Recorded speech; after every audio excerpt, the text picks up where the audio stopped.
RJD के प्रवक्ता नवल किशोर साहब भी मेरे साथ जुड़ चुके हैं। नवल, मैं आपके पास आ रहा हूं। एक तरफ तो आप इस पूरी योजना का विरोध कर रहे हैं, तेजस्वी पूछ लेते हैं कि ये मनरेगा जैसी योजना है, कोई प्लानिंग नहीं है, लेकिन साथ साथ ये भी तो सामने आ रहा है ना कि बहुत से कोचिंग संस्थान हैं और बहुत से व्हाट्सएप ग्रुप्स के जरिए एक संगठित तौर पर इस हिंसात्मक प्रदर्शन को इंस्टिगेट किया गया। देखिए, सबसे पहले तो इसकी शुरुआत कहां से होती है उसको देखना चाहिए।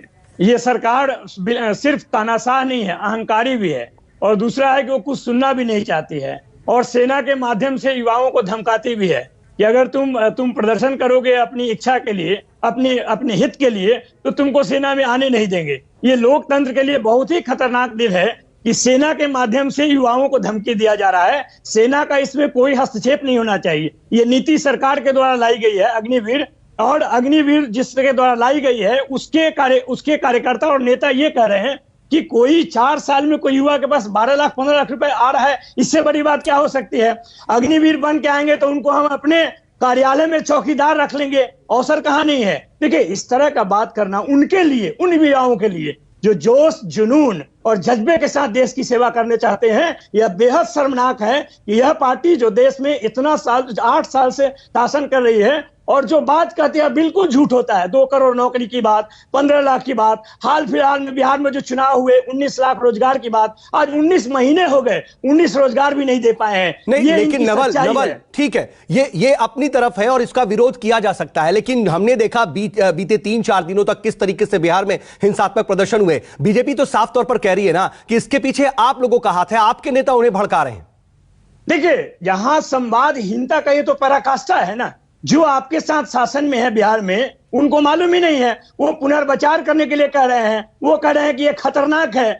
आप विपक्ष से तो बात ही नहीं करते हैं, विवादों से बात नहीं करते हैं, और अपने योजना के अनुसार लगता है कि इस योजना में संघ का कोई छुपी हुई मानसिकता है, जो हिडन एजेंडा है, जिसको वो पूरा करना चाहती है आर्मी के माध्यम से। इसमें ये तो बेहद खतरनाक है ना। जो युवा इंतजार कर रहे थे नौकरी का नियुक्ति पत्र पाने के लिए, एग्जाम के लिए, फिजिकल और हिडन एजेंडा क्या है? आप एक गंभीर आरोप लगा रहे हैं, क्या हिडन एजेंडा?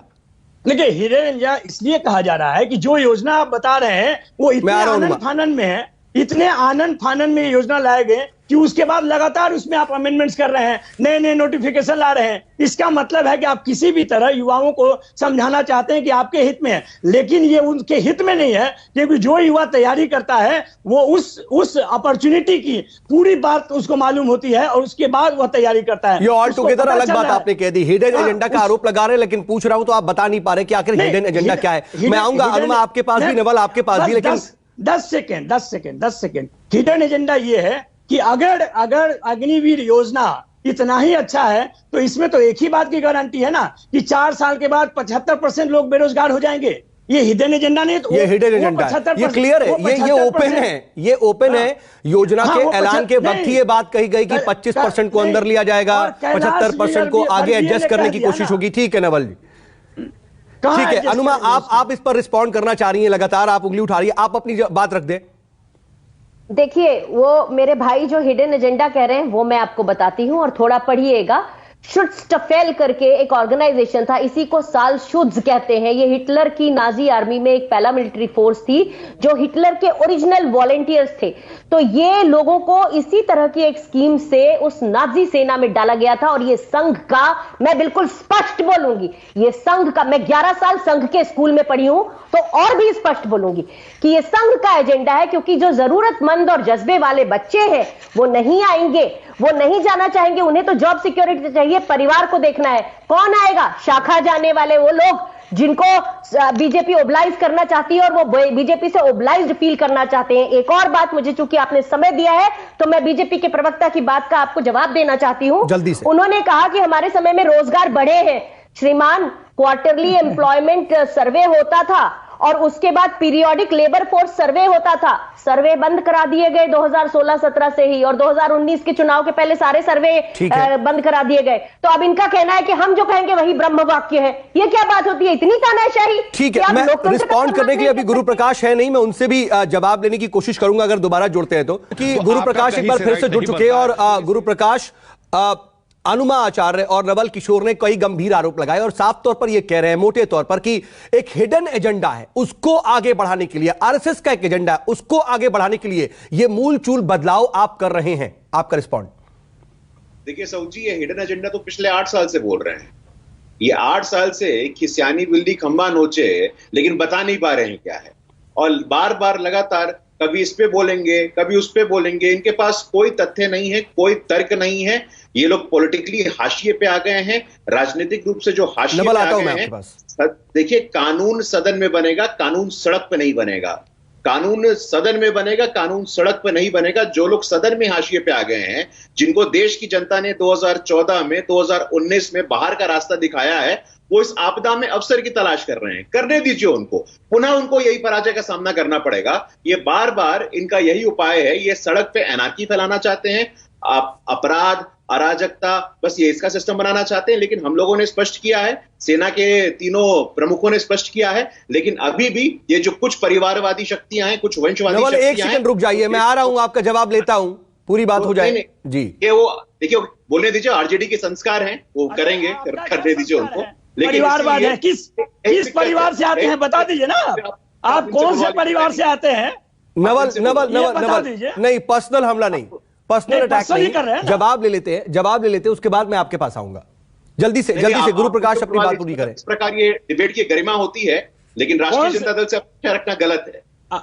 बिल्कुल, आपसे यही अपेक्षा रखी जाए। नवल ठीक है, 1 on 1 बात करते हैं और फिर पर्सनल अटैक नहीं। आप अपनी बात रखिए, जो विरोध कर रहे हैं, जो बात रख रहे हैं वो रखिए। गुरु प्रकाश अपनी बात पूरी कीजिए। देखिए, तथ्य और तर्क का अभाव रहेगा तो यही होगा। लेकिन देखिए, पॉलिटिकली हम लोगों ने देखा है पिछले 8 वर्षों से, ये हर आंदोलन में, हर आपदा में अवसर की तलाश करते हैं और इनको मुंह की खानी पड़ती है। जब चुनाव में हमारे सामने आते हैं, लोगों के आप परीक्षा में फेल हो जाते हैं और इस प्रकार के आंदोलनों में स्पेस देखते हैं। मैं कल से बयानों को देख रहा हूं, कल से इनके तरफ से जो बयान आ रहे हैं, अभी भी कांग्रेस की प्रवक्ता ने झारखंड के कांग्रेस के विधायक का कुछ भी विरोध नहीं किया कि झारखंड की सड़कें उनसे लटपट हो जाएंगी। नहीं सुने क्या? ठीक है, गुरु आपने अपनी बात कह दी ना, मैं जवाब ले लेता हूं, आप अपनी बात पूरी कर चुके हैं। हाँ, मैं लगातार डिस्टर्बेंस किया जा रहा था। आज मैं अपनी कांग्रेस की प्रवक्ता से बस एक आग्रह करना चाहता हूं कि झारखंड के कांग्रेस के विधायक की निंदा करें और उन पे तुरंत आप कार्रवाई करें कि झारखंड की सड़कें खून से लथपथ हो जाएंगी। आप अराजकता की तरफ हैं, आंदोलन के नाम पे आप क्या करना चाहते हैं? ठीक है अनुमा, मैं आपके पास भी आ रहा हूं इसका जवाब के लिए, लेकिन नवल, ये क्या सही नहीं है जो आपदा में अवसर की बात गुरु प्रकाश कर रहे हैं कि जो भी सरकार विरोधी आंदोलन होता है, कोई भी सरकार के खिलाफ सड़क पर उतरता है, आप उसे हवा देने लगते हैं? देखिए सौद जी, सबसे बड़ी बाट है कि इनको जानकारी तो बहुत है, लेकिन उस चीज की जानकारी नहीं है किस कारण से SC/ST एक्ट वापस हुआ, किस कारण से 13 पॉइंट रोस्टर वापस हुआ, किस कारण से 3 कृषि कानून वापस हुए, लैंड एक्विजिशन बिल वापस हुए। ये सरकार की कौन सी दुर्दशा थी, कौन सी समझदारी थी कि इनको वापस लेना पड़ा? मैं ये सिर्फ ये कहना चाहता हूं कि ये सरकार बिल्कुल निकम्मी है और इसको पता भी नहीं चलता है। यह उसी कड़ी में एक अगली कड़ी है जो लेकर आना चाहती है। इसमें पहले किसानों को बर्बाद करने का प्रयास किया, अब जवानों को बर्बाद करने का प्रयास कर रहे हैं। यही इनकी खासियत है। और जहां तक नौकरी देने की बात है, मैं तो कह रहा हूं कि 19 महीने पहले 2020 के चुनाव में 19 लाख रोजगार की बात की है। ये बता दें कि बिहार में, ठीक है नवल, जल्दी से मैं रिस्पॉन्ड ले लेता हूं। ठीक है, मैं जवाब ले लेता हूं जल्दी से। गुरु प्रकाश, वक्त की कमी है इसलिए जल्दी से। एक बात और बहुत जल्दी, एक बात और। हाँ, ये बहुत ही परिवार की बात करते हैं, परिवारवाद की। इनसे पूछिए कि अपने परिवार का भी परिचय दे दे, राजनाथ सिंह का भी परिचय दे दे, और 100 लोग जो भाजपा के हैं उनके परिवार के लोग क्या कर रहे हैं। ठीक है, नवल किशोर जवाब दीजिए। नवल जवाब दीजिए। अनुमा, आप भी लगातार हाथ उठा रही है, मैं कोशिश करूंगा। गुरु प्रकाश। हाँ, नहीं देखिए, नवल जी मेरे बड़े भाई की तरह हैं, यूनिवर्सिटी में पढ़ाते, मैं बहुत सम्मान करता हूं उनका। देखिए, SC/ST एक्ट, मैं भी आपका सम्मान करता हूं, मैं भाजपा के लिए। आप जवाब ले लेते हैं ना नवल जवाब ले लेते हैं। गुरु जल्दी से। बीच में नहीं बोलता हूं, इस प्रकार से थोड़ा अपन गरिमा बना के रखते हैं। देखिए, SC/ST एक्ट में सुप्रीम कोर्ट लेके आई थी, सरकार ने नहीं किया था। नवल भाई, थोड़ा अपनी जानकारी को अभी कह रहे हो कि सेना लेकर आई है, सरकार क्या कर रही है? आप तो कह रहे हो कि ये जो योजना है ये सेना लेकर आई है। अच्छा, ठीक है, मैं आप दोनों को रोक रहा हूं क्योंकि अनुमा भी बहुत देर से हाथ उठा रही है। सेना रूल करती है यहाँ पे। ठीक है, आप तीनों के पास आऊंगा, लेकिन जरा नमस्कार, मैं हूं मानक गुप्ता। अगर आपको हमारा ये वीडियो पसंद आया हो तो इसे लाइक और शेयर जरूर करें, और हां, हमें सब्सक्राइब और फॉलो करना ना भूलें ताकि आप देश और दुनिया की कोई खबर मिस ना करें। तो जुड़े रहिए हमारे साथ और देखते रहिए न्यूज़ 24।